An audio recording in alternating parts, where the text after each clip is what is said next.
ఈరోజు మనం మంచి అలవాటు నేర్చుకుందాం. ఒక మంచి అలవాటు, ఎక్కడ వస్తువు ఎక్కడ తీసిన వస్తువు అక్కడే ఉంచాలి ఏమా. అలాగే డస్ట్బిన్ ఉపయోగించాలి. ఈరోజు మనం ఇల్లు ఏమున్నాయి ఇక్కడ? రెండు ఇల్లులు ఉన్నాయా? ఈ ఇల్లు ఎలా ఉంది? చెత్త. బయట ఇంటి బయట ఏముంది? మరి ఈ ఇంటికి డస్ట్బిన్ ఉంది. ఏముంది? ఈ చెత్త అంతా ఈ డస్ట్బిన్ లో వేసుకుంటున్నారు.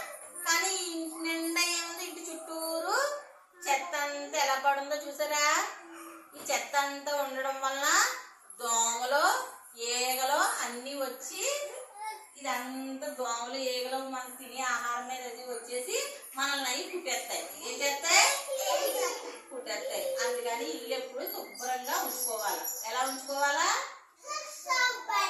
శుభ్రంగా పరిశుభ్రంగా ఎక్కడ వస్తువు అక్కడే పెట్టాలి. ఏమ్మా, మీ ఇంటికాడ బ్యాగులు అవన్నీ ఎక్కడ పడితే అవి పడిచేయకూడదు.